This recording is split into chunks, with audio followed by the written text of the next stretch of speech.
Boa noite.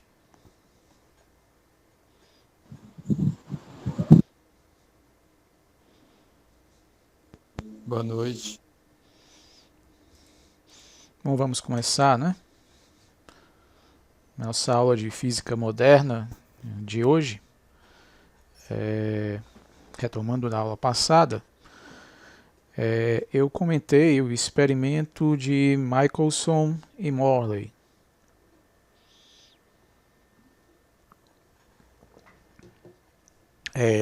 Esse experimento usou o interferômetro para detectar a variação da velocidade da luz enquanto a Terra gira em torno do Sol. Então, Michelson e Morley tentaram determinar a velocidade da Terra em relação ao éter. E o resultado desse experimento foi um resultado negativo. Isso quer dizer o quê? Quer dizer que não existe nenhuma variação na velocidade da luz enquanto a Terra gira em torno do Sol, de acordo com o experimento. Então, foram propostas várias explicações, começando aqui pela explicação do George Fitzgerald e do Lorentz, né? Hendrik Lorentz. Para explicar o resultado negativo do experimento, eles propuseram que o braço do interferômetro, o braço longitudinal, sofre uma contração na direção de seu comprimento, de acordo com essa equação aí que eu coloquei, né? L' igual a L vezes a raiz de 1 menos V2 sobre C2. Então, L é o comprimento do braço do interferômetro quando ele está parado no éter, e L' é o comprimento do braço do interferômetro quando ele se move com a velocidade v em relação ao éter, né? A sua direção longitudinal, o seu comprimento. Então, com essa alteração de comprimento, consegue-se justificar o resultado de ausência, né, de variação da velocidade da luz. Em 1895,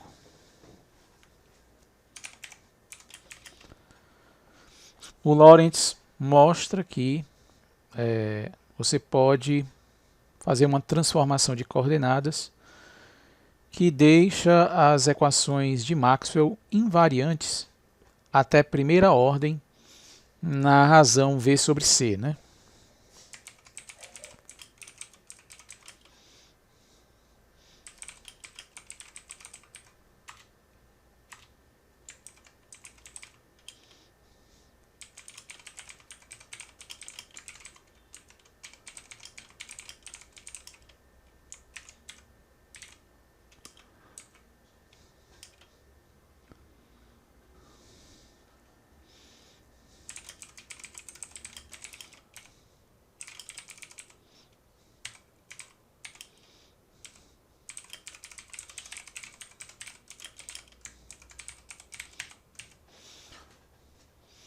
Então, aqui, Lorentz mostra que a invariância das equações de Maxwell até a ordem V sobre C é garantida com uma correção das transformações de Galileu.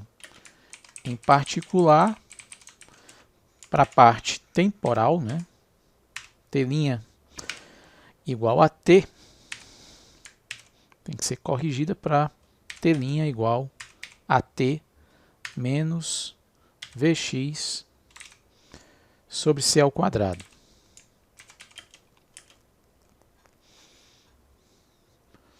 Então, ele introduz aí uma relatividade no tempo, né? Uma relatividade na simultaneidade. Ele mostra que os relógios de S' e de S perdem a sincronia, né? Esse resultado já tinha sido encontrado antes por outro físico alemão chamado Woldemar Voigt, em 1887, estudando o efeito Doppler, né?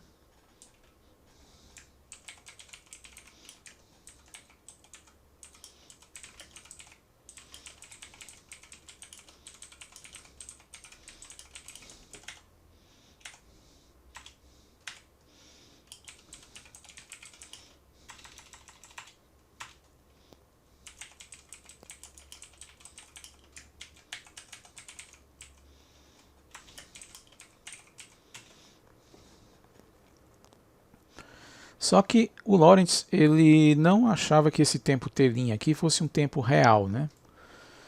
Para ele isso era apenas uma relação matemática que permitia deixar as equações de Maxwell mais simples num referencial em movimento no éter.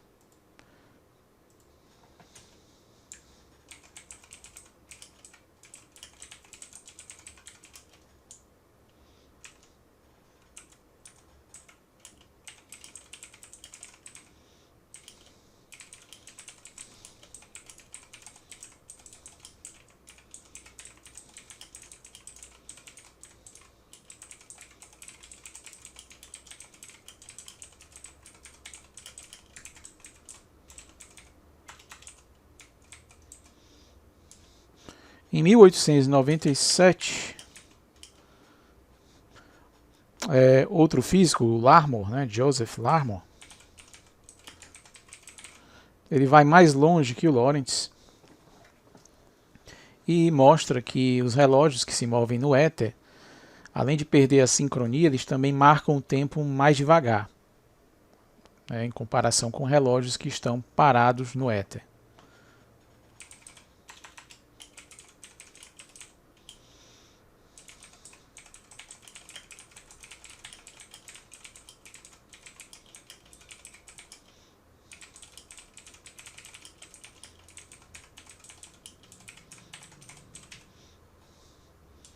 Então esse efeito é chamado de dilatação do tempo.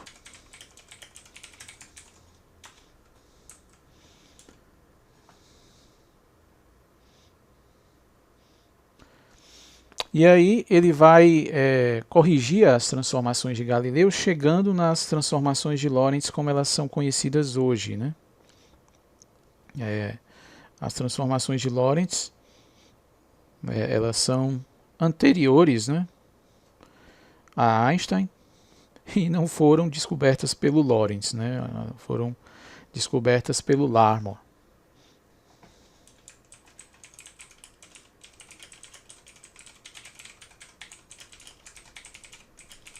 Ele faz isso em 1898.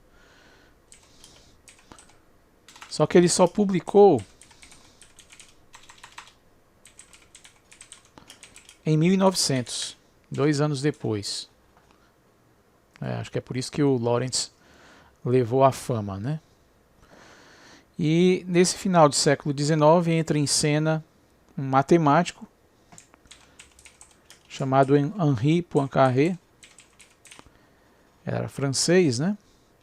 Ele começa a fazer considerações sobre a invariância das equações de Maxwell e a ausência de variação na velocidade da luz, né? Então, em 1895, ele escreve, analisando o problema, que é impossível detectar o movimento absoluto da matéria, né? Aquela história do espaço absoluto de Newton foi descartada, né, pelo Poincaré. Diga.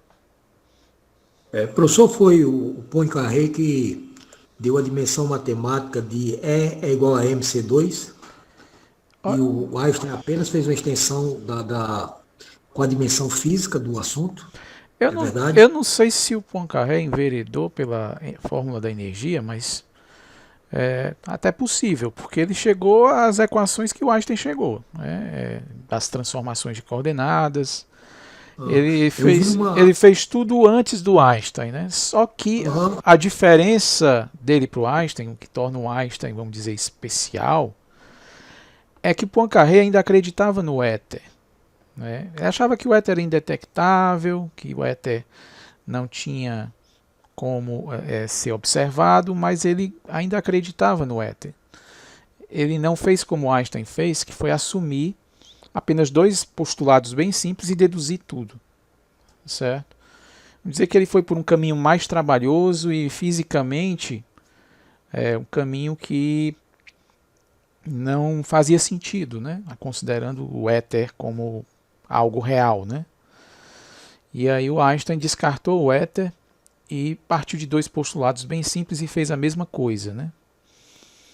Mas é interessante saber que antes de Einstein já tinha toda essa movimentação, né? Toda essa compreensão sendo formada, né? Tava tudo convergindo para a relatividade antes dele. Provavelmente, se não fosse ele, outro físico teria conseguido chegar lá, né? Ele foi o cara certo, no lugar certo, na hora certa, né? É, exatamente. Mas Poincaré chegou bem perto, né? Com essas considerações que ele fez. Em 1898, temos outra afirmação dele, né? Não possuímos intuição direta sobre a igualdade de dois intervalos de tempo. A gente não tem como saber se um segundo é igual a outro, né? Para todos os efeitos, a nossa medida de tempo é subjetiva, né? Convencional. O que a gente estipula é que existem dispositivos, né, que funcionam de um modo repetitivo, marcando, né, uniformemente essas repetições, que a gente chama de relógios, né? Mas realmente não tem como eu comparar o segundo que acabou de passar com o segundo que está começando agora, porque eles não estão aqui, vamos dizer, ao mesmo tempo, né? Não faz nem sentido dizer isso, certo? Então, Poincaré percebeu que a igualdade de dois intervalos de tempo é algo que a gente não consegue medir de fato, né? A gente mais que, vamos dizer, postula, convenciona, né? Que dois intervalos de tempo são iguais, considerando a existência de movimentos uniformes, né? Mas realmente é uma convenção, e ele percebeu isso. Além disso, também aqui temos mais um pensamento dele, né? Em relação à simultaneidade.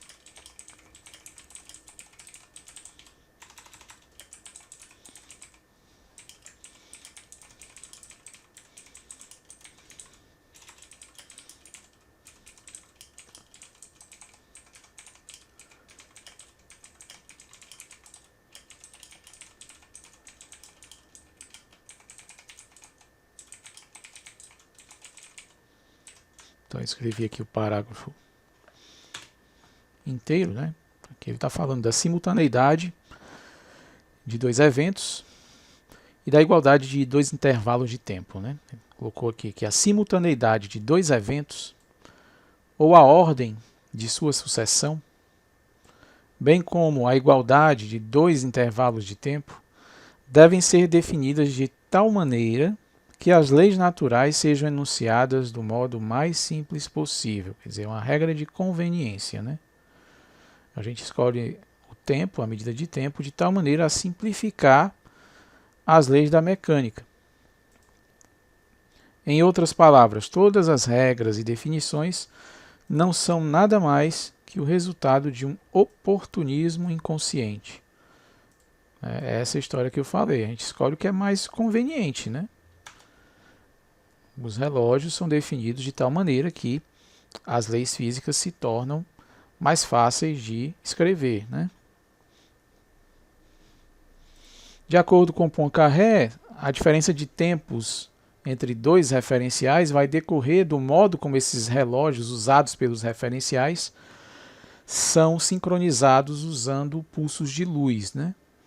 A sincronização dos relógios, de acordo com Poincaré, é feita usando a própria luz. E a luz, ela tem uma coisa interessante, porque a gente, para medir a velocidade da luz, a gente sempre está medindo o quê? Um tempo de ida e volta, né? E aí a gente não sabe se a velocidade da luz na ida é a mesma que na volta, né? Mas a gente assume isso. Aí entra esse oportunismo inconsciente de que fala o Poincaré, né?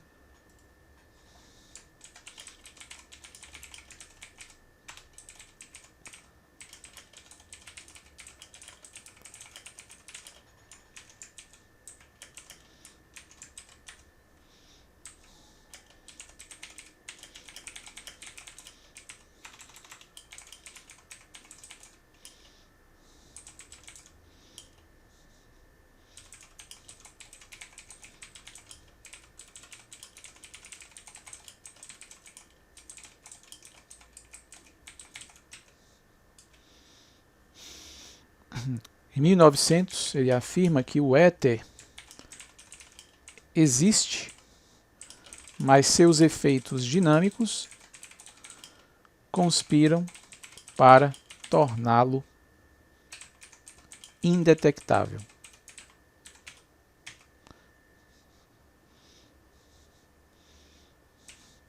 Então não dá para detectar o éter, é como que ele se escondesse, né? Toda vida que a gente tenta detectá-lo, ele se esconde, não dá para poder medir alguma coisa dele, certo? Em 1904, Poincaré apresenta sua versão do princípio da relatividade.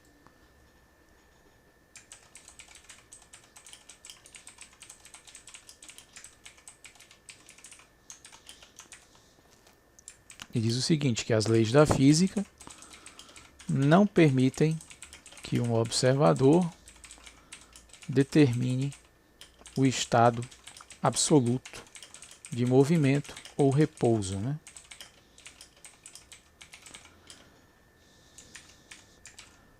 Ou seja, as leis da física possuem a mesma forma matemática em qualquer referencial inercial. E ele, como matemático, percebeu que isso é um princípio de simetria, né? Então, na matemática existe uma área que estuda simetria. Vocês sabem qual é?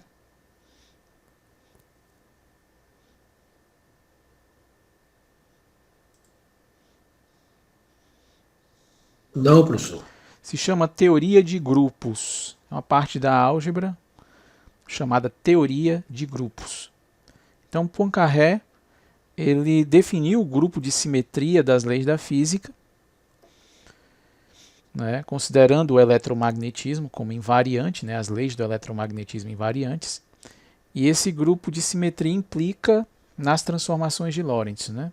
Até hoje, o grupo de simetria na teoria da relatividade é chamado de grupo de simetria de Poincaré, certo? Quando você vai estudar física mais avançada e a teoria da relatividade, no contexto da teoria de campos, você vê, né, que a simetria de Poincaré, o grupo de Poincaré, é fundamental, né? É um dos grupos fundamentais.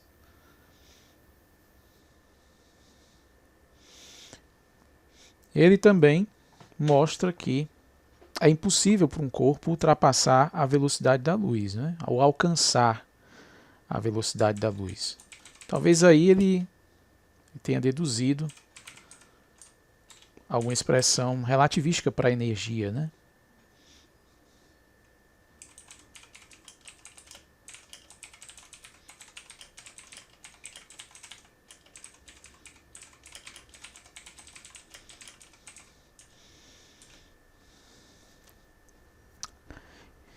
E ele define a velocidade da luz como a unidade natural de velocidade.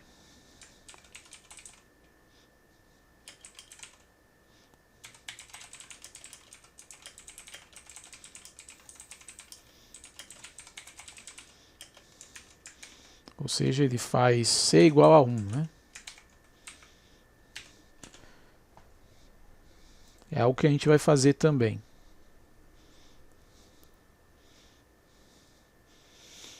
Trabalhar com a velocidade da luz sendo a unidade de velocidade.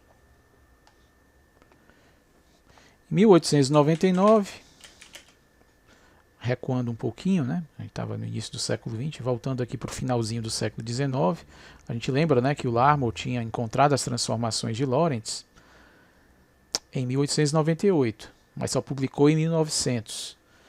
O Lorentz publicou em 1899.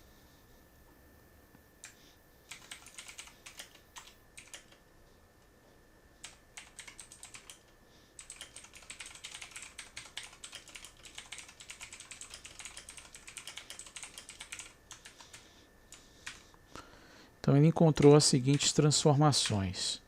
T' igual a K, vezes uma função gama da velocidade, T menos Vx sobre C ao quadrado, x' igual a K, vezes gama, x menos Vt, y' igual a Ky,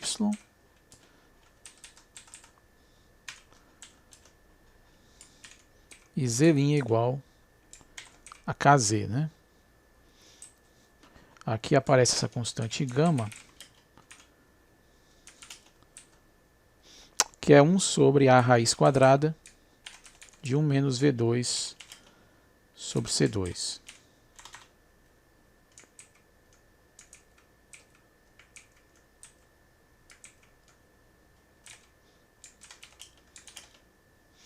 Que é o fator de Lorentz, né?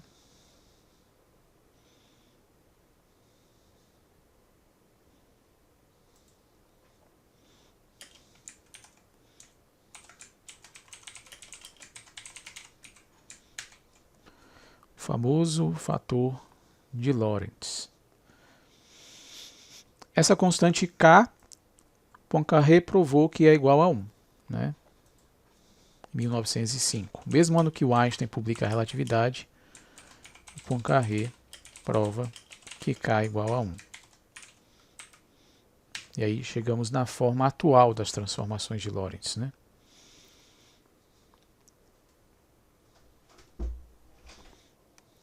Se o Lorentz tivesse esperado um pouquinho mais, né, eu acho que ele teria perdido para o Larmor e aí teríamos as transformações de Larmor, né?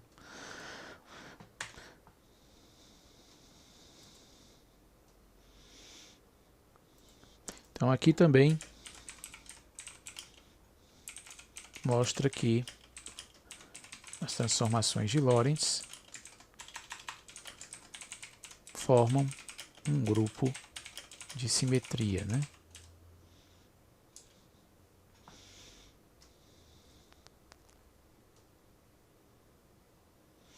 Poincaré também corrige as expressões para densidade de carga e densidade de corrente que o Lorentz tinha errado, né?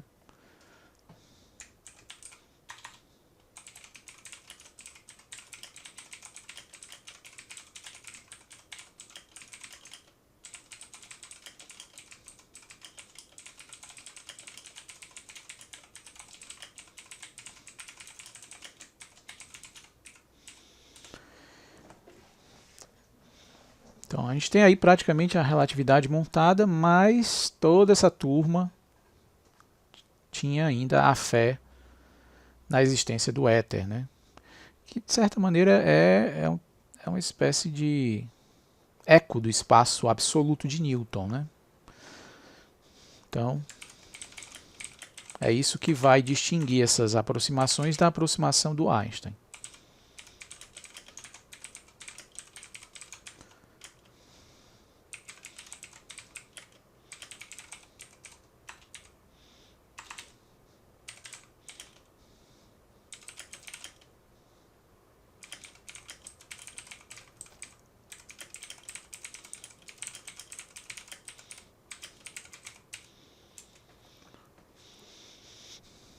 E aí entra o Einstein, né?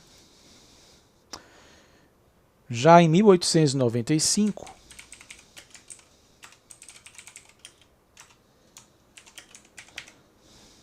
ele tinha só 16 anos de idade, né?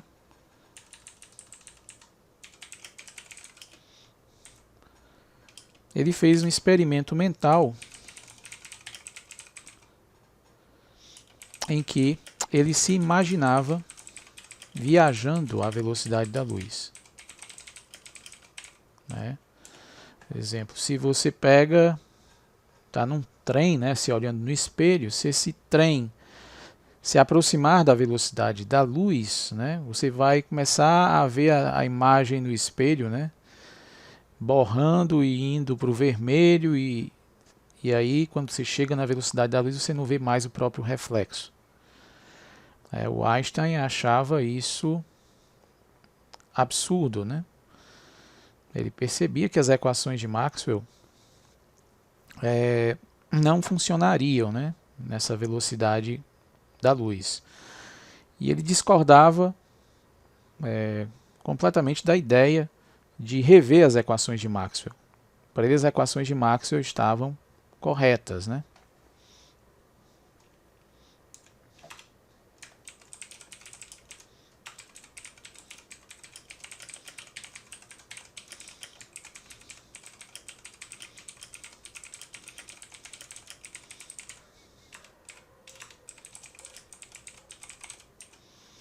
Então, ele acreditava que as equações de Maxwell eram as mesmas em todos os referenciais inerciais. Em 1905, ele publica um artigo, né, na revista Annalen der Physik, uma revista alemã, né, da Sociedade de Física Alemã, que tinha o Max Planck como seu editor, né? O nome do artigo é sobre a eletrodinâmica dos corpos em movimento.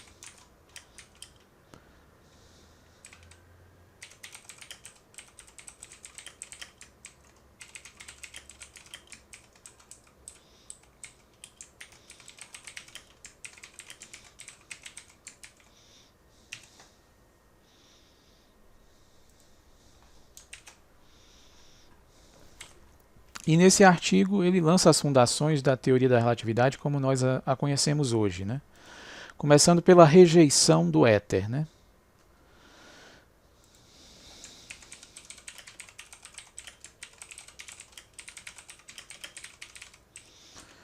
Ele assume apenas dois postulados, ou seja, dois princípios, dois pontos de partida, né? Primeiro princípio, que as leis fundamentais da física são as mesmas para todos os observadores inerciais.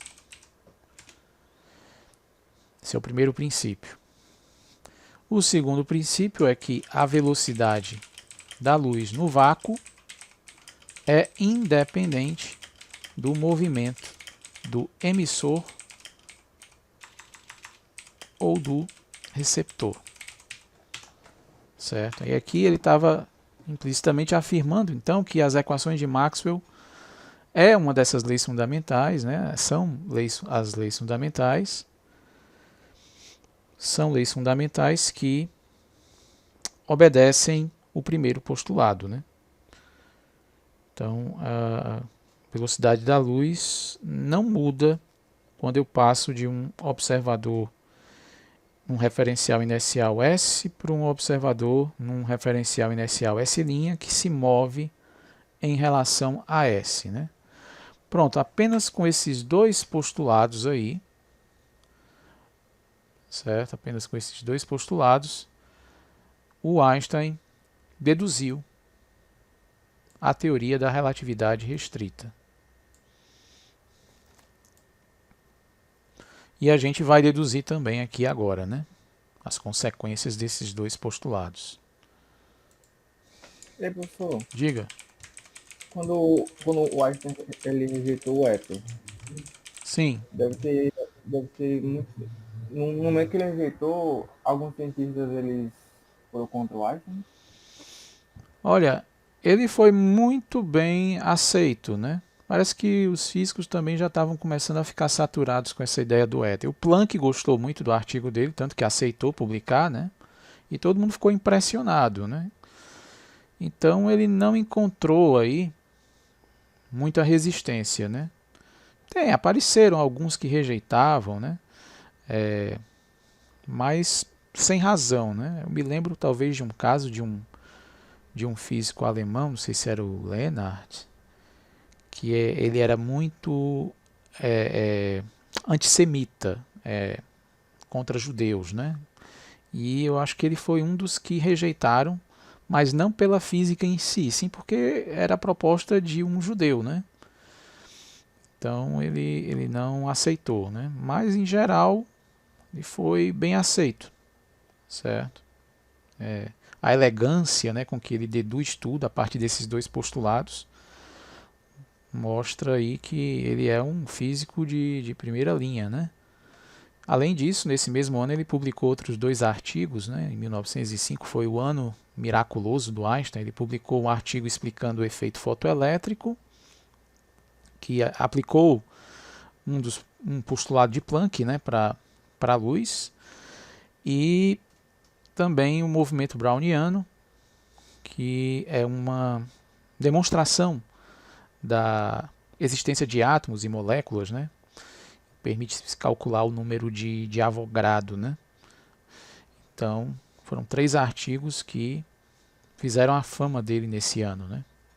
Um físico jovem, em 1905 ele tinha, deixa eu ver, em 1879 ele nasceu, 21 anos, ele tinha 26 anos, né? 26 anos, era bem novo e produziu esses 3 artigos aí impressionantes no mesmo ano e começou aí, né, a sua fama, né?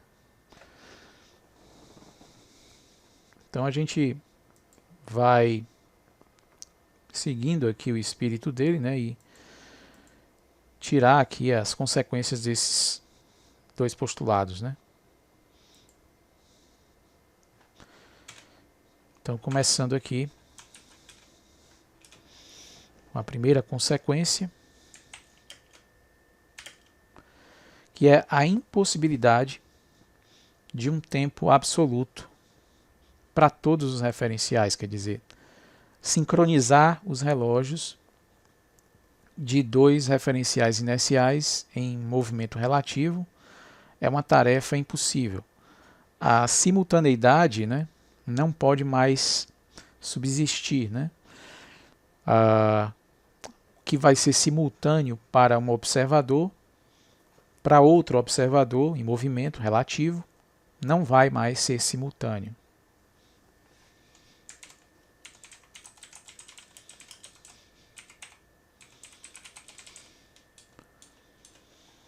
Então vamos fazer aqui um experimento mental, já que o Einstein gostava muito, né? Fazer experimentos na imaginação dele.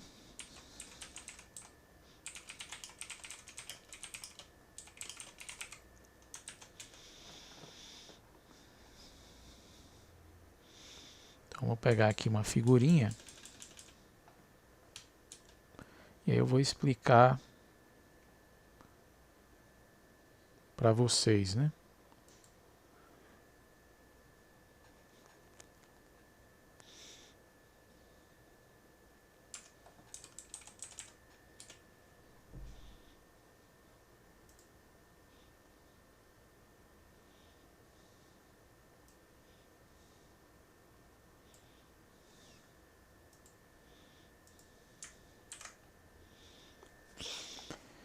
Vocês estão vendo aí essa figura, né?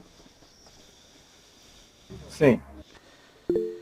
Então, nessa figura eu estou identificando aí um trem que está se movendo para a direita, com uma certa velocidade, né?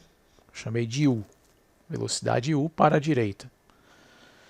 Então, eu tenho ali na beira do trilho um observador que eu chamei de Albert, está parado em relação aos trilhos. Esse observador está no meu referencial S, certo? Ele usa o sistema de coordenadas S. E dentro do trem, exatamente no meio do trem, eu tenho aquela passageira ali chamada Lisa, né? Ela está parada, aquele vagão aberto do meio, e ela vai ser o meu observador em movimento em relação aos trilhos, né? Ela se move com o trem. E ela usa o sistema de coordenadas S', certo? Então o Albert está parado em relação aos trilhos e a Lisa se move com o trem para a direita com velocidade U constante, em linha reta, né? Então ela é um observador inercial, né? A gente vai considerar que o Albert é inercial e a Lisa também, portanto, vai ser inercial. Agora, eu vou acrescentar aí a esse cenário 2 eventos, que eu chamo de A e B, certo? O evento A é um raio que cai ali na parte de trás do trem. E o evento B é um outro raio que cai na parte dianteira do trem. Certo? Então, esses 2 eventos têm uma característica para o Albert. Eles ocorrem ao mesmo tempo e ocorrem exatamente quando o trem, né, com a Lisa ali, está passando, a parte da Lisa, o meio do trem, está passando bem na frente do Albert. Certo? Então, no instante em que esses 2 eventos ocorrem para o Albert, eles ocorrem ao mesmo tempo, a Lisa está passando pelo Albert e, portanto, o trem está aqui centralizado, né, em relação ao Albert. Certo? Quer dizer, essa distância do Albert até a frente do trem é a mesma distância do Albert até a parte traseira do trem. Certo? Considerando que esses 2 eventos são simultâneos para o Albert, eles ocorrem equidistantes, né? O que é que vai acontecer? Como é que o Albert sabe que eles são simultâneos? Porque esses eventos aconteceram simetricamente em relação a ele e porque os pulsos de luz produzidos, quando esses raios atingem ali o trem e os trilhos, chegam ao mesmo tempo no Albert. Certo? Deu para entender?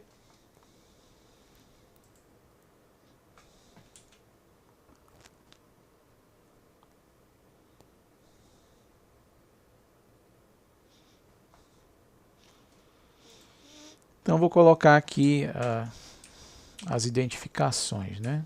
O S é o referencial de um observador, que estou chamando de Albert, parado diante dos trilhos. S' é o referencial de um observador, que é a Lisa, está parada no meio do trem, né?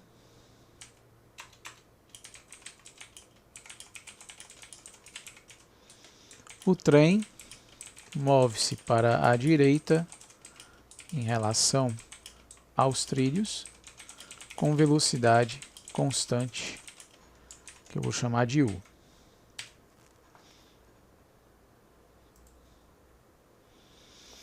Aqui eu vou colocar os eventos que eu falei, né?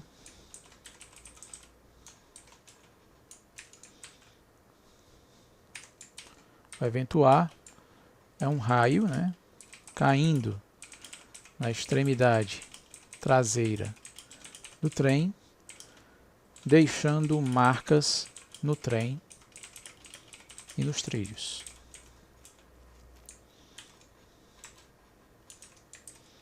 E o B é algo parecido, né?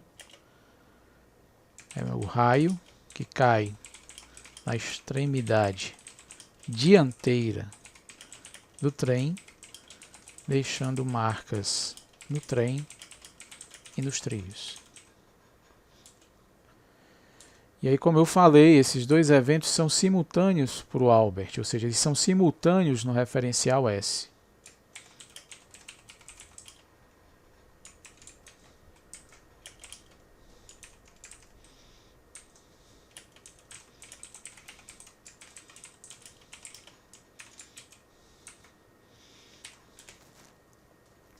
Ou seja, de acordo com Albert, os dois raios caem ao mesmo tempo. E no instante em que os eventos A e B acontecem, segundo Albert, Lisa está passando por ele. E Lisa está exatamente no meio do trem.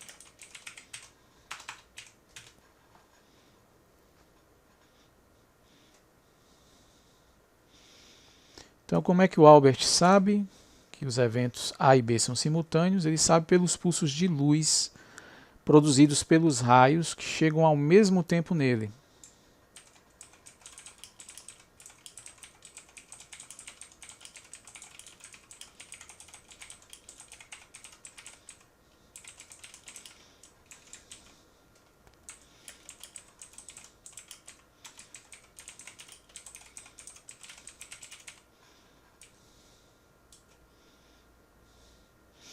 Certo? Esses pulsos de luz formam frentes de onda se propagando em todas as direções.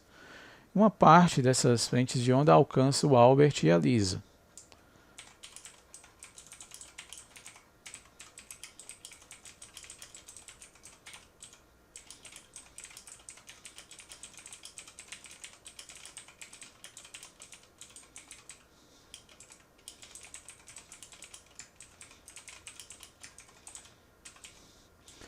Ainda para o Albert, né?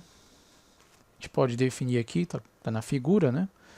O comprimento do trem é LS, né?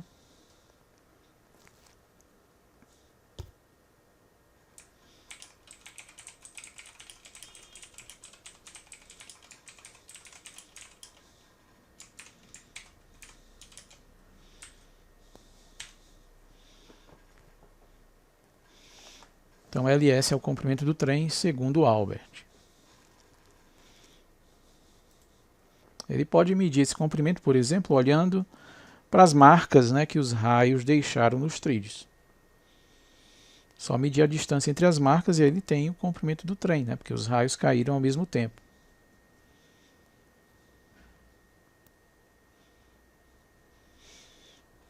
Ficou clara essa descrição aí do Albert?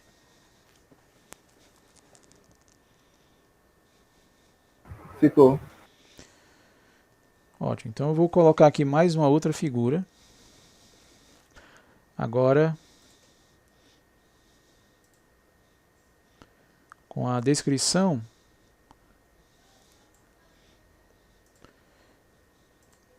ainda do Albert, né? Mas agora a descrição da propagação dos pulsos de luz, né? Como é que esses pulsos de luz se propagam? Então aqui, ó, os eventos A e B já aconteceram. Estão vendo essas marquinhas de fumaça aqui nos trilhos, né? Foi onde os raios caíram. E aqui eu tenho os pulsos de luz, né, que foram emitidos quando esses raios caíram, né? E aqui eles estão se movendo, vocês percebem, né? Estão se espalhando aqui, ó, para todo lado, né? Então eu tenho aqui essas duas frentes de onda, né? E aqui são frentes de onda que dá para perceber pela figura, né, que elas estão simétricas aqui em relação ao Albert, né? Significa que essas frentes de onda vão chegar ao mesmo tempo no Albert, certo? E aí ele vai poder dizer que os raios caíram ao mesmo tempo, né? Porque eles caíram à mesma distância e os pulsos chegaram simultaneamente nele, tá certo? Mas enquanto esses pulsos viajam, o trem onde a Lisa está se move para a direita. Então agora, olhando para o trem, né, o Albert vê que o pulso que vem ali da frente do trem vai chegar primeiro nela, antes do pulso que vem da parte de trás, né? Vocês conseguem perceber isso, né? Que a Lisa se moveu para a direita, então esse pulso que veio do evento B, aqui, né? Vai chegar primeiro nela. E depois vai alcançá-la o pulso que veio de A, né? O evento em que o pulso de B chega em Lisa, aqui está indicado com a letra B', né? Os dois pulsos aqui para o Albert estão se propagando à velocidade da luz, né?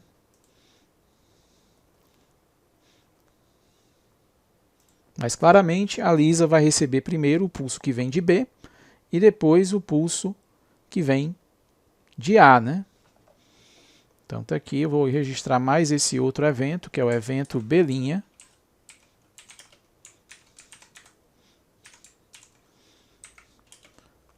É o pulso de luz produzido pelo raio que caiu na frente do trem, que foi o evento B, né?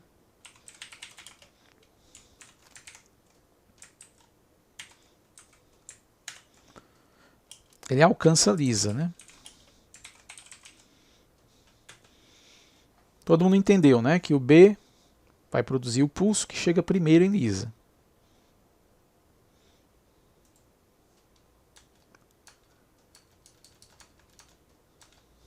E agora... Opa, diga. Professor, essa observação de Belinha, Sim. ela é uma percepção da Lisa ou do Albert? A do Albert, logicamente, como o senhor Não, falou, óbvio, ele percebe os dois caem ao mesmo tempo. Sim, sim. Os dois Mas pulsos ele- chegam nele ao mesmo tempo. E ele vê Sim. o pulso chegando na Lisa antes, né? O pulso de B. Tá, então ele teria duas percepções, dos pulsos caindo ao mesmo tempo, e ao mesmo tempo ele observa o pulso que cai em B chegando em Lisa primeiro, seria isso? Sim, ele percebe dessa maneira. E a Lisa também vai perceber da mesma forma. Ok, Não entendi. tem como. Entendi, Porque obrigado. senão a gente teria uma contradição, né? Uhum, sim, Se ele vê um pulso chegando antes nela, ela vai ver também um pulso chegando antes ela nela. vai ver também. Entendi. Certo. Isso não muda. Os eventos em si não mudam, né? De fato, ela vai receber esse outro pulso que vem de A depois. Não tem como. Então agora vou colocar um outro desenho. Agora mostrando os dois pulsos chegando no Albert. Eles chegam no Albert ao mesmo tempo. E a Lisa vai concordar que os dois pulsos chegam ao mesmo tempo no Albert. Certo? Tá aqui, ó, os dois pulsos chegando ao mesmo tempo. Isso aqui é um fato físico. Os dois pulsos chegando ao mesmo tempo em Albert é um evento só. Certo? É um evento real. Não tem como a Lisa ter outra percepção. Ela vai concordar que o Albert recebe os dois pulsos ao mesmo tempo. Está aqui, porque eu chamei aqui de evento C, né? São os dois pulsos de luz chegando no Albert. E o trem aqui se moveu um pouco mais, né? Para a direita, e vejam que o pulso que saiu de A ainda não chegou na Lisa, né? Ó, já passou o pulso de B, já passou por ela, mas o pulso de A ainda não chegou nela. Certo?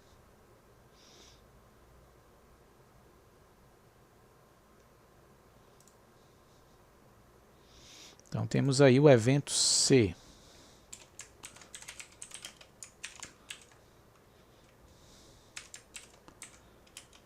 Os dois pulsos de luz alcançam Albert simultaneamente.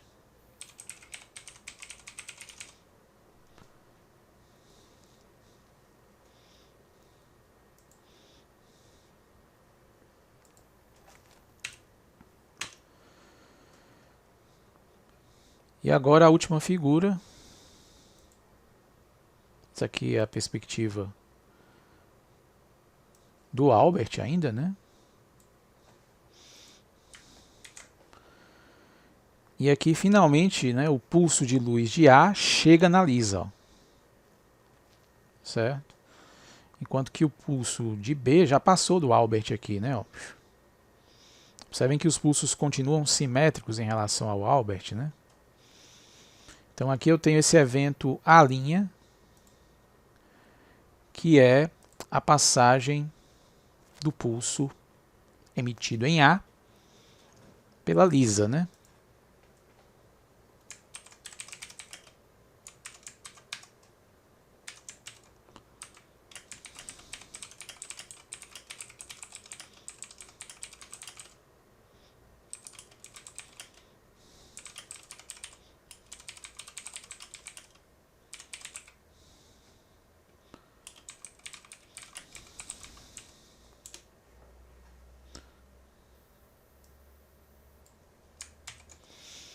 Então tá aí, evento A', o pulso de luz emitido pelo raio que caiu na parte traseira do trem alcança Lisa. Certo? Então tudo aí está no referencial do Albert, né? Agora nós vamos passar para o referencial da Lisa. Certo?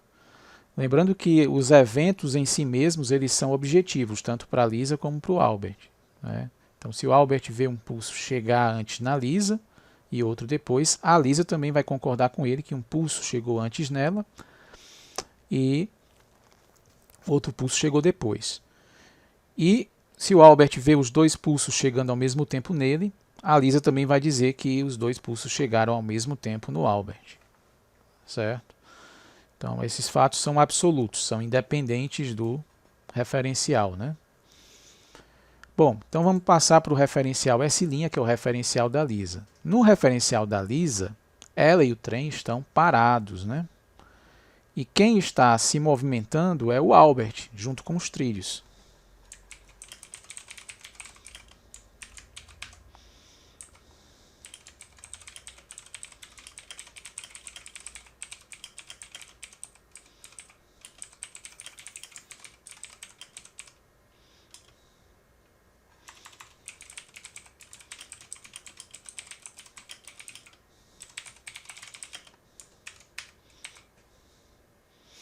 Opa, movendo-se para a direita, não, para a esquerda, né?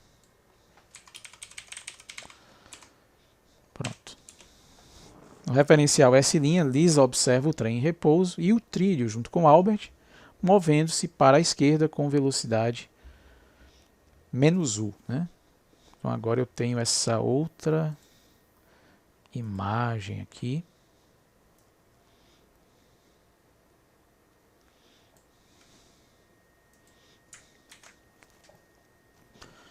Mostrando a percepção de Lisa. Ela vê o Albert e os trilhos se movendo com velocidade menos U e o trem dela está parado. E o trem tem um comprimento que eu vou chamar de LS'.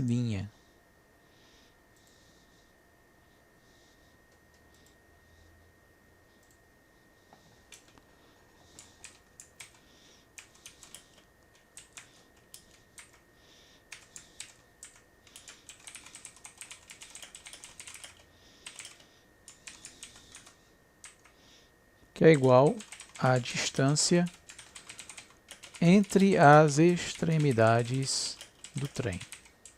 Certo? Agora nós vamos usar o segundo postulado de Einstein, que diz o quê? Que a velocidade da luz é a mesma, né, para Lisa. Ela não muda.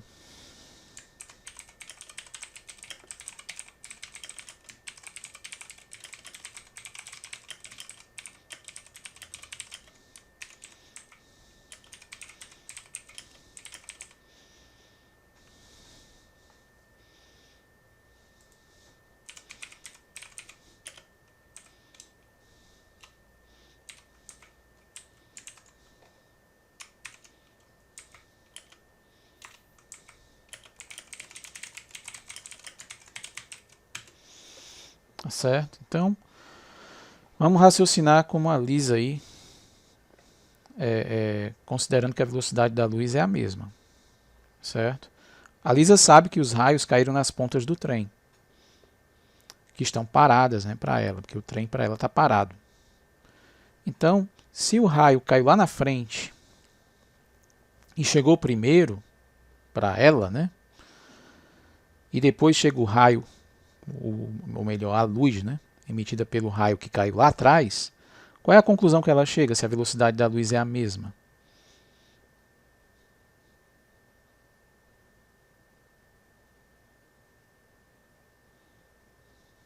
Ou seja, o raio que vem da frente do trem tem a mesma velocidade do raio que vem lá atrás, né?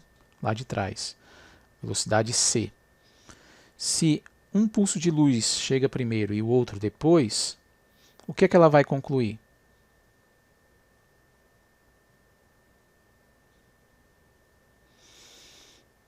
O que é que vocês acham?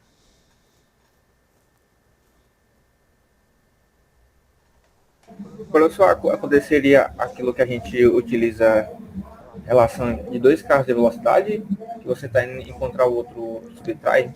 Mas aí é que tá. Não dá para fazer a adição de velocidade com a luz. A velocidade da luz é a mesma. Não, isso.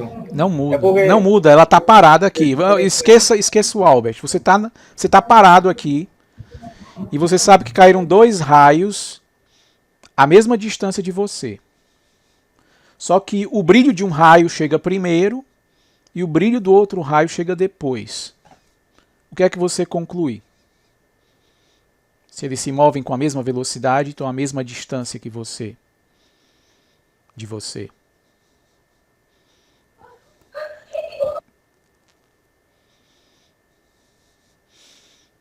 Tá dando para entender? Imagine isso. Você está aqui parado, caem dois raios em pontos a mesma distância de você. O brilho de um dos raios chega primeiro e depois chega o brilho do outro raio. A velocidade do raio que vem da direita é a mesma velocidade do raio que vem da esquerda, que é a velocidade da luz. O que é que você deduz sobre os eventos? Encurtamento, então, né? Oi? Encurtamento do trem da frente. Encurtamento do trem da frente. Encurtamento? Esquece o trem, eu não estou nem falando do trem. Eu não estou falando do trem, eu estou falando assim da situação. Imagine você aí, tá paradinho na sua cadeira. Caem dois raios aqui distante de você, em lados opostos. Os dois raios se movem com a velocidade da luz. Aliás, os raios não, os pulsos de luz que eles produzem, né, quando eles caem, viajam à velocidade da luz. E você recebe um brilho primeiro e depois chega o outro brilho, né? Em instantes diferentes os pulsos de luz chegam em você. O que é que você vai deduzir em relação aos instantes em que esses raios caíram? Eles caíram no mesmo instante? Não, vai deduzir que o B caiu primeiro, né? Exatamente. É o que a Lisa vai dizer. Que o raio lá em B caiu primeiro. Porque é exatamente a mesma situação. Ela está ali parada, o trem está parado para ela. Ela sabe que dois raios caíram, né?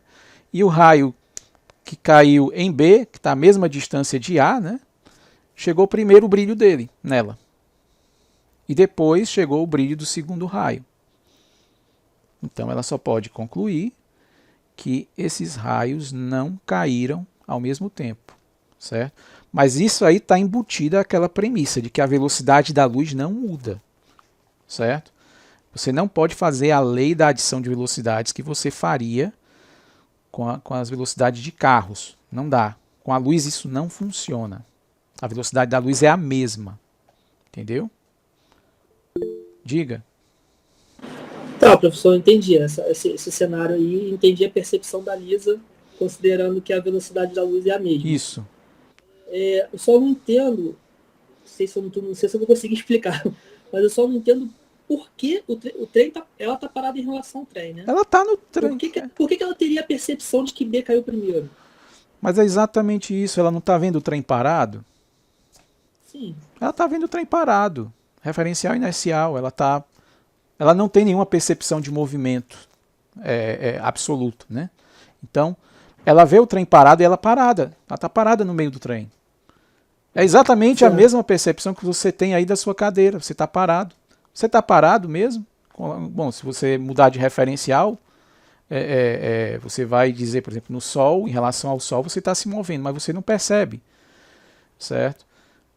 Se o movimento é um movimento inercial, não tem como diferenciar o repouso do movimento uniforme. Não tem.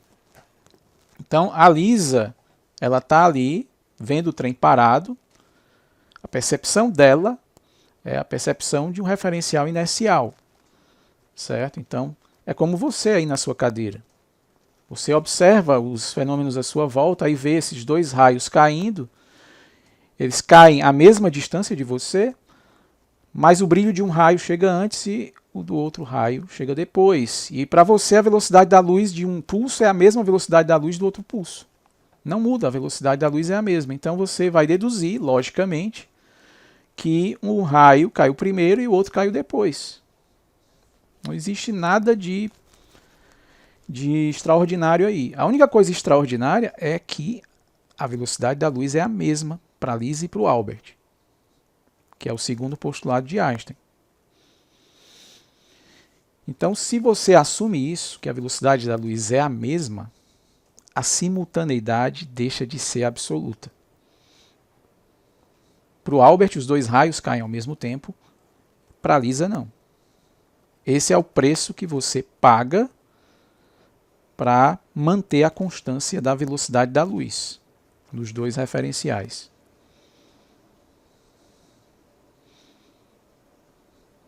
Ficou claro?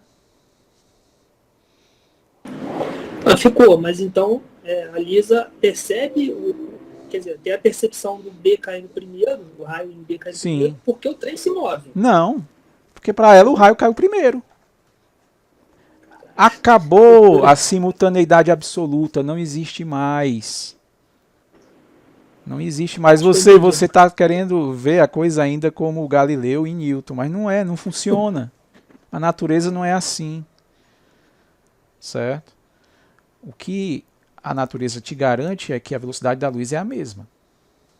E em cima disso, acaba-se então com o conceito de simultaneidade absoluta. Dois eventos espacialmente separados, simultâneos para um observador, não vão ser mais simultâneos para outro observador. Certo? Isso não existe mais. Acabou a noção de simultaneidade absoluta. Perceba que eu estou sendo lógico, eu estou assumindo que a velocidade da luz é constante para os dois, é a mesma para os dois, e estou tirando as consequências disso. Estou tirando as consequências. Se a coisa não fosse assim, Galileu, né? Aí não.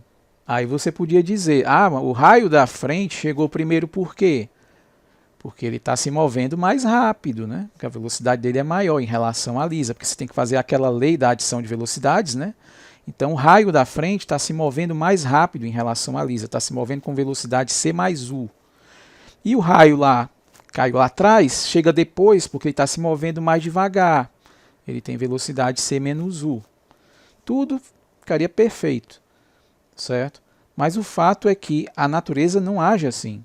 Ela não deixa essa adição acontecer. A velocidade da luz é a mesma. Não importa, aquela lei da adição de velocidades não vai funcionar com a luz, certo? Então, se isso é como a natureza se comporta, então adeus simultaneidade absoluta. O que o Albert vê como simultâneo, a Lisa não vai ver como simultâneo, certo? E quando eu falo em ver, a coisa não é só a percepção subjetiva deles, não. Você pode imaginar aquela rede de relógios e réguas que se move, né, com referencial. Então a Lisa não pode nem olhar para os raios, ela vai olhar para os relógios que marcaram, né, onde os raios caíram e quando os raios caíram, certo? Ela vai olhar esses relógios e vai perceber também essa falta de simultaneidade. É algo real, não é algo subjetivo. É real, ela vai olhar lá os relógios dela, da rede dela, do S', né? e vai ver, o relógio que marcou lá onde o raio caiu na frente está marcando a hora antes da hora do relógio que marcou a queda do raio lá atrás. Esses relógios registram mesmo que a hora lá é diferente. A hora que o raio cai na frente, para a Lisa, no referencial dela, né, na rede de relógios dela, vai ser diferente da hora marcada pelo relógio que registrou a queda do raio lá atrás. Certo?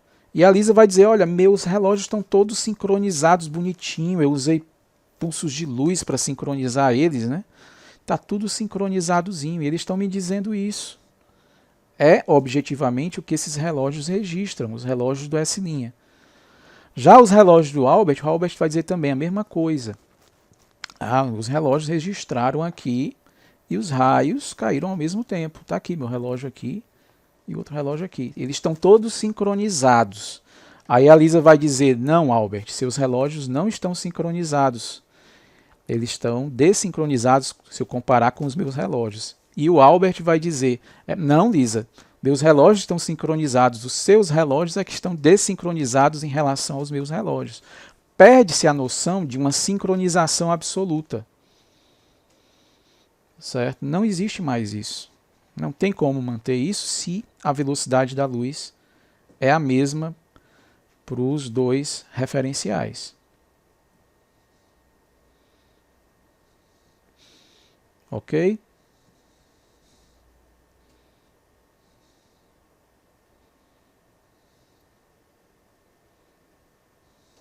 Mas se vocês ainda não tiverem meio confusos, vocês podem perguntar, né?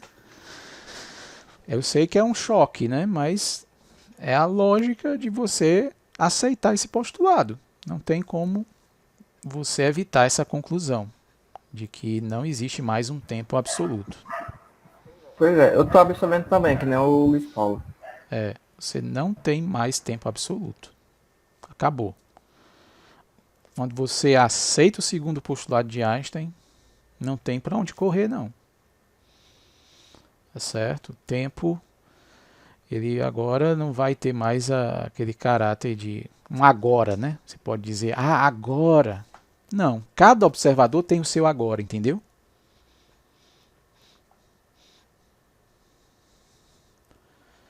O meu agora é praticamente o seu agora, porque nós nos movemos, ou mesmo estamos parados em relação ao outro, né, ou nos movemos com velocidade muito baixa. Aí você pode falar de um agora comum, né, aproximadamente. Mas quando você começar a se mover mais rapidamente, se aproximando da velocidade da luz, a percepção do seu agora vai ser diferente da minha, brutalmente diferente. E mesmo que você se mova devagar, também vai ter uma diferença de agora se você considerar eventos que estão espacialmente muito separados, certo? Mesmo a baixas velocidades, você perde a sincronização se você olhar para eventos que estão acontecendo com uma distância muito grande entre eles, né? Por exemplo, para mim, eu tenho o meu agora aqui. Agora, para mim, está acontecendo isso na galáxia de Andrômeda. Se você está se movendo, mesmo caminhando em relação a mim, esse meu agora lá na galáxia de Andrômeda não vai ser o seu agora lá na galáxia de Andrômeda, né? Mesmo com a velocidade baixa, né? Agora, localmente, aqui nessa região pequena da Terra ou do Sistema Solar, não. Aí você pode falar como se o agora fosse o mesmo para mim e para você, né? A gente vai entender melhor isso quando eu começar a desenhar uns diagramas chamados diagramas espaço-temporais, né? Aí vocês vão perceber o que eu quero dizer quando eu digo que para coisas que acontecem muito longe, a simultaneidade também vai ser diferente, mesmo se a velocidade relativa for baixa. Então tá aqui, eu vou registrar aqui, né? Por escrito que eu falei. Lisa sabe que caíram 2 raios, um em cada extremidade do trem,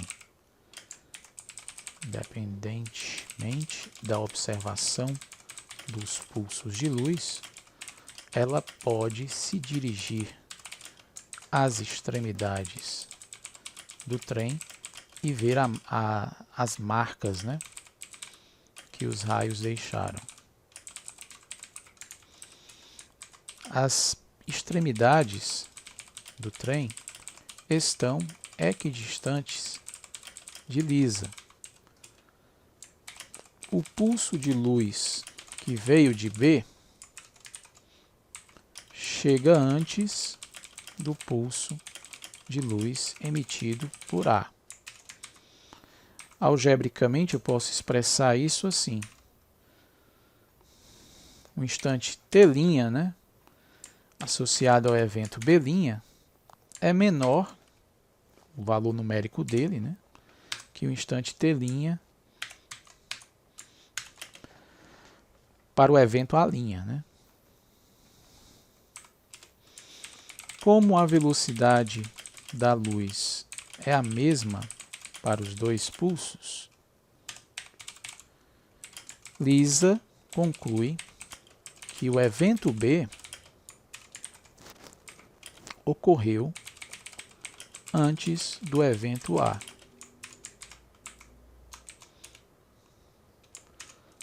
T' de B tem que ser menor que T' de A.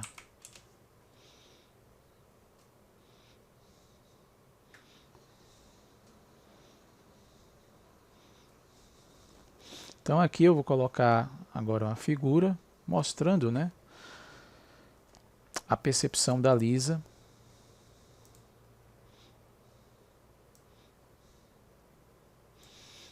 quando o pulso de luz já passou por ela, vindo de B, né, cai o raio em A, ó. Certo? É a percepção da Lisa. O pulso de luz que foi emitido em B já passou por ela, e aqui temos um momento em que o raio vai cair em A, no referencial dela, né?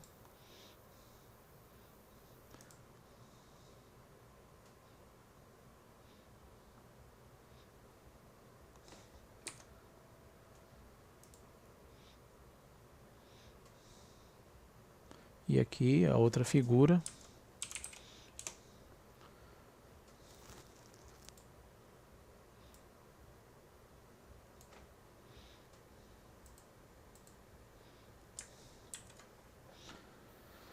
Depois que o raio caiu em A, o pulso de luz aqui, ó, está se propagando. Agora percebam aqui interessante, ó, o pulso que caiu de B, né, passou por ela, o raio está caindo aqui nesse momento, e esse pulso aqui vai chegar no Albert, né, de acordo com a Lisa, certo? Como esse raio caiu depois, então, olha só, quando esse pulso aqui que veio de B estiver chegando no Albert, na percepção da Lisa, né, ó, o pulso emitido em A também está chegando nele. E aí ela concorda com o Albert que os dois pulsos chegam ao mesmo tempo nele. Certo? Então essa é a explicação da Lisa, né? Ela concorda com o Albert que os dois pulsos chegaram ao mesmo tempo nele. Mas ela discorda do Albert quando ele diz que a chegada dos dois pulsos ao mesmo tempo é uma prova de que os raios caíram ao mesmo tempo. Porque do ponto de vista dela não é não. Porque o Albert está se movendo com os trilhos, né? Certo? Então ela concorda com ele. Os raios, os pulsos chegam simultaneamente nele, ela concorda. Mas ela não concorda que por isso os raios caíram simultaneamente. Na verdade, ela diz que isso que o Albert está vendo aconteceu exatamente porque os raios caíram em instantes diferentes. Certo? Diga.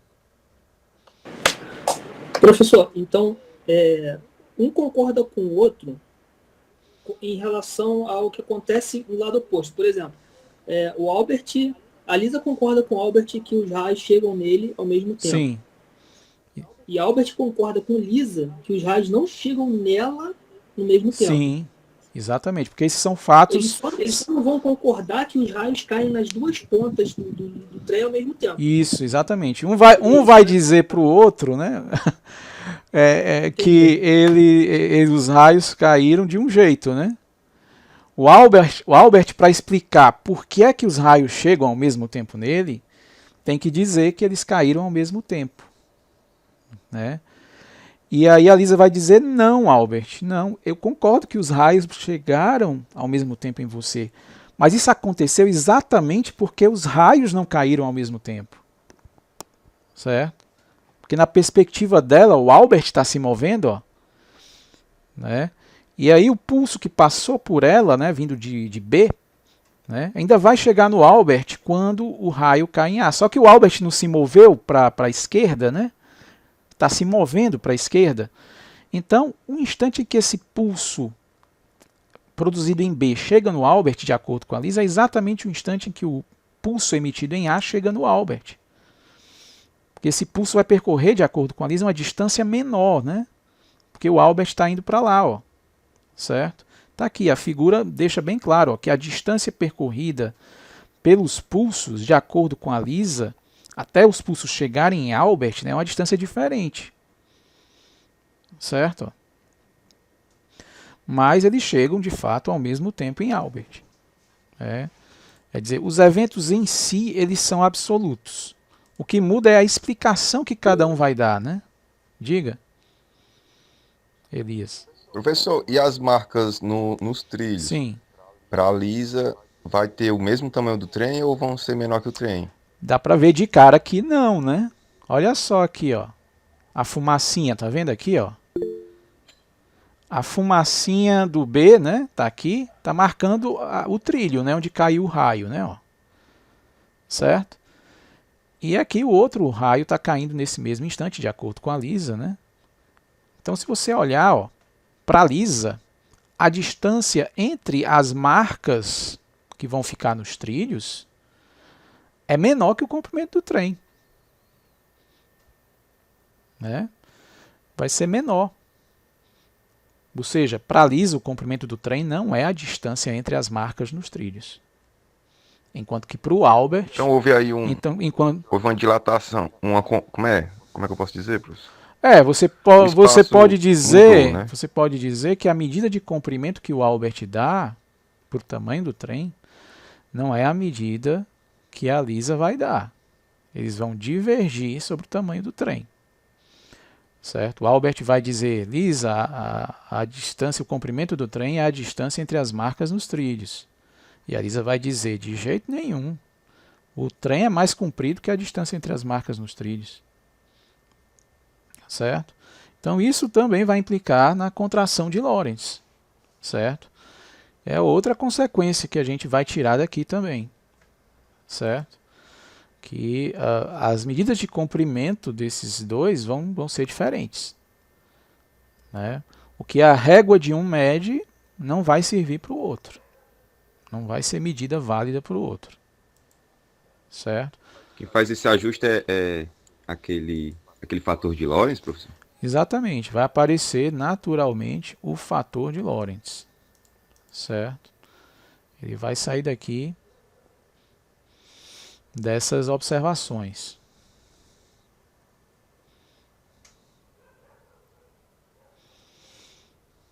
Então, vou resumir aqui.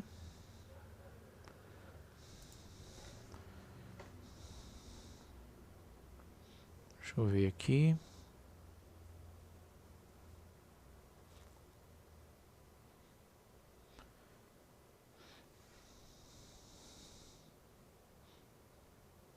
Então, vou colocar aqui, segundo Lisa, os dois pulsos de luz chegam ao mesmo tempo em Albert. E o Albert concorda. Então, vamos ver no que Lisa e Albert concordam. Eles concordam que o evento B', certo?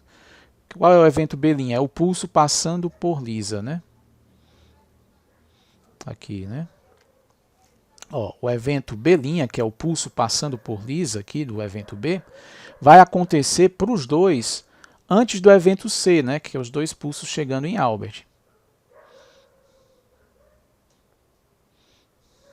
Então, o evento B',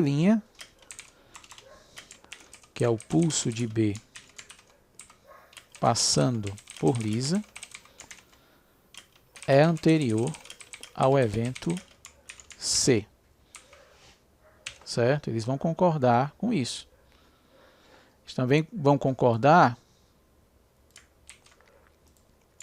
que o evento A', que é o pulso de A passando por Lisa, os dois vão concordar que esse evento é posterior ao evento C, né? Quer dizer, esse pulso aqui que foi emitido em A só vai chegar em Lisa depois do evento C, que são os pulsos chegando em Albert. Os dois concordam com isso, né? E os dois concordam que os eventos A' e B' são causados pelos eventos A e B.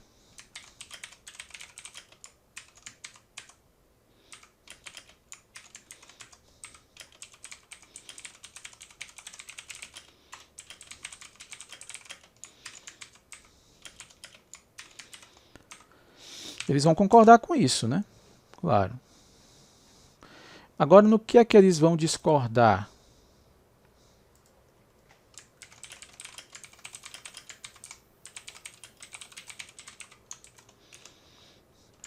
Para Albert, os eventos A e B são simultâneos.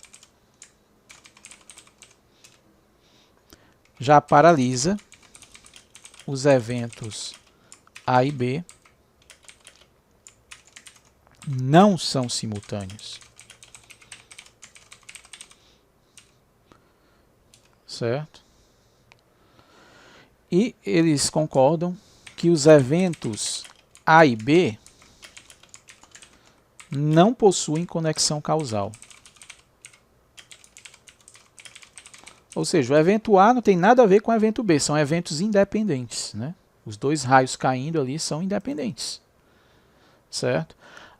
E a relatividade aqui que eles estão observando na simultaneidade é consequência disso, porque eles não têm conexão causal. São eventos causalmente desconectados, né? Só vamos ter essa relatividade da simultaneidade em relação a eventos sem conexão causal, certo?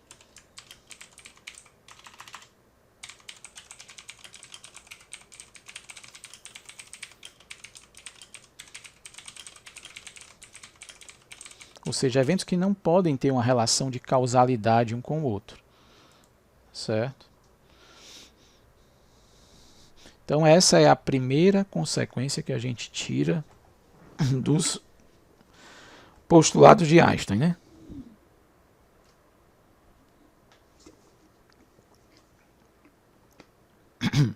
A segunda consequência é a contração de Lorentz, né? Como você bem notou, os comprimentos que eles vão dizer que o trem possui, né? O comprimento do trem, eles vão ser diferentes. Para o Albert, o comprimento do trem é a distância entre as marcas dos trilhos. E para a Lisa, não. O comprimento do trem não é a distância entre as marcas dos trilhos. Certo? Então eles vão divergir na definição do que é o comprimento do trem, né? Mas eu vou deixar essa parte para a próxima aula. Hoje eu vou parar por aqui, né?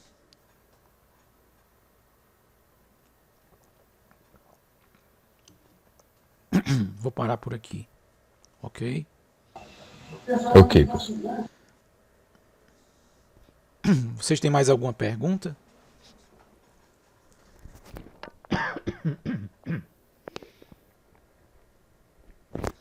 Mais alguma pergunta?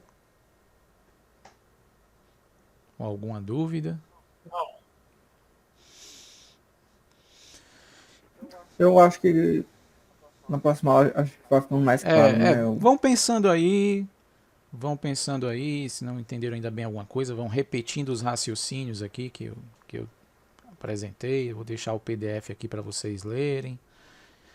E aí qualquer dúvida que reste, que vocês consigam formular, eu respondo na próxima aula, certo? A gente tira dúvidas, né?